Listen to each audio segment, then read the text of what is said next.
ẹdẹmọ̀pọ̀ àrógun ìyankun àgbò ọmọ ajílàlá ọ̀ṣọ́ ọmọ ajífọjọ́ gbogbo dára bíi egbin Timi Agbale Olofa ná arúngbàdo làlú àrùn gúgúrú wọlé ẹdẹ ọmọ abòsá Timi ẹdẹmọ̀pọ̀ ìlú alápótí ẹ̀mí ẹdẹ ilé ìlà ọ̀kín ládémọlámọdí ẹdẹmọ̀pọ̀ ìlú àìrógun ogun òjàre kókó wọn lẹ́dẹ ọmọ elépo rẹ́dẹ́rẹ́dẹ́ ọmọ ẹlẹ́wà dòdò ẹdẹ ọmọ ahóhánrán ọmọ ajẹnijù ọmọ arógbìrà tó lẹ́dẹ ilé ọmọ alápótí ẹ̀mí ọmọ arógun má fi tìbọn ṣe ọmọ àgbàbọn lọ́wọ́ òjò adẹ́dẹ lásùn nara ọmọ odò mẹ́ta ọ̀tọ̀ọ̀tọ̀ ọ̀kan ń ṣe mí ní wá bùn mí wẹ̀ ọ̀kan ń ṣe mí ní wá fi mí fọṣọ ẹ̀kẹta ní tìmùtìmù tó kẹ́gbin dà sínú omi ọ̀ṣun ní í ṣe wá bùn mí wẹ̀ omi ẹlẹ́mu ní í ṣe wá fi mí fọṣọ olúbọ̀nkún ní tìmùtìmù tó kẹ́gbin dà sínú ẹ̀kọ́ àtilá ló ń jẹ wọn lẹ́dẹ ẹdẹmọ̀pọ̀ àrógun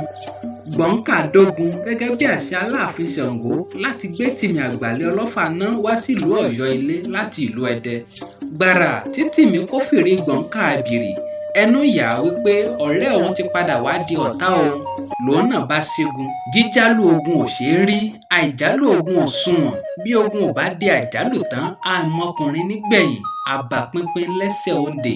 ológbò jà wọ́n agara ní fi ń dá wọn lójú ogun èsúrú awo ní mòró àgùntàn awo mọ̀rẹ̀rẹ̀ eku àgó ní ṣàwọ wọn nílùú Ọ̀yẹ̀kẹ́ níbi tí wọ́n ń gbé fọgbọ́n ọ̀nù yíra wọn adíá fún agara tí ń ṣọmọ Olódùmarè agara ò ní bá wọn jà tí fi ń dá wọn Gbonka Ebiri wá fúnra pé àwọn ọmọ ogun òun fẹ́ gbàbọ̀dè fóun ló bá mú àmọ̀ràn wá pé kí òun àti Timi jọ kojú ara wọn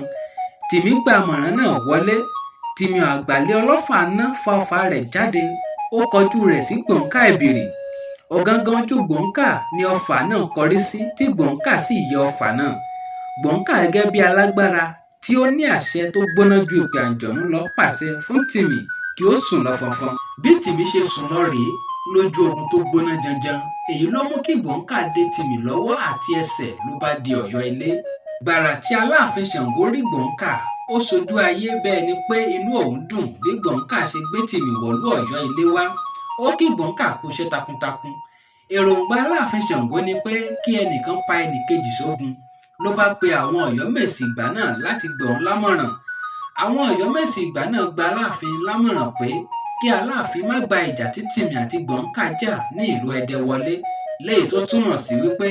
kí wọ́n tú ìjà náà jà ní ọjà Akẹ̀sán ní ìlú Ọ̀yọ́ ilé níwájú gbogbo ìlú Aláàfin gbàmọ̀ràn náà wọlé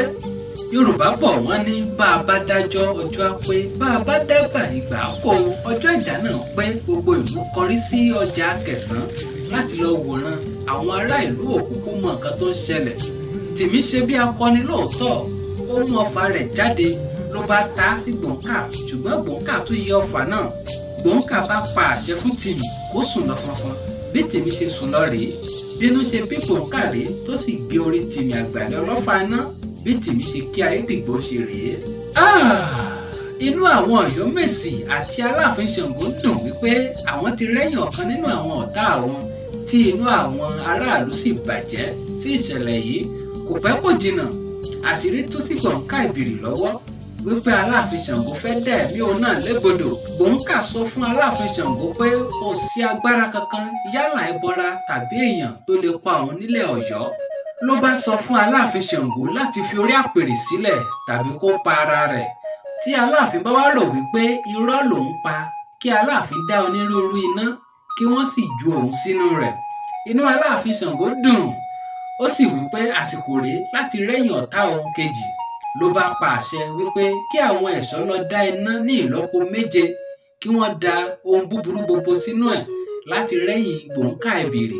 àwọn ẹ̀ṣọ́ gbé Gbonka Ebiri sọ sínú iná bí Gbonka Ebiri àti ohun gbogbo tó wà nínú iná náà ṣe jó di eérú rèé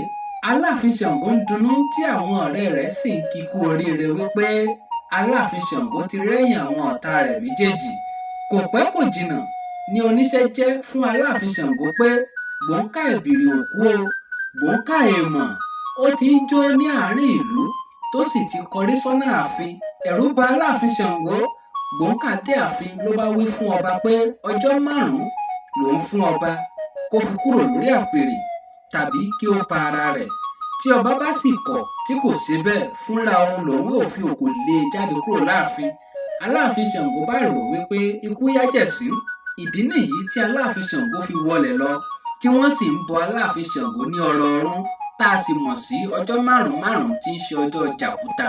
Lẹ́yìn ìṣẹ̀lẹ̀ yìí kò sí ẹni tó gbúròó Gbonka Ebiri mọ́ láti ìgbà náà lọ́yọ̀ọ́ ilé. Ṣùgbọ́n ìtàn fi yé wa pé Gbonka Ebiri náà padà lọ dá àbà kékeré kan sílẹ̀ tí wọ́n ń pè ní Orílẹ̀ Òṣùpá káwọn Fúlàní tó padà wá pa àbà náà run. Tí àwọn àrọ́mọdọ́mọ Gbonka sì lọ sí Ògbómọ̀ṣọ́ tí wọ́n sì ń jẹ oyè baálẹ̀ Òkè Òṣùpá títí di òní olónìí.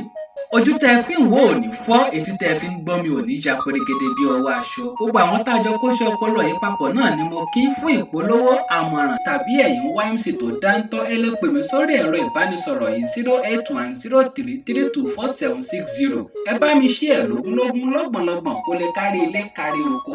Ambassador Òjó Sam Adébáyọ̀ Àyànfẹ́ Akíọmọ lórúkọ tèmi. Èmi ò ní bá wọn sọ̀rọ̀ tí ò lọ́gbọ́n nú, ọmọ elédè apèdè akùnyin bàbá àwọn èdè tó pegedé ní gbàgede èdè. Nítorí ajẹ́dẹ́ ni mi ti fi légede ṣògì pédépédé kákọ́dé má bàa dèdè rú bó fèdè gbadé lórí elédè tó ń pèdè rédèrèdè ní gbàgede afèdè sọ̀rọ̀.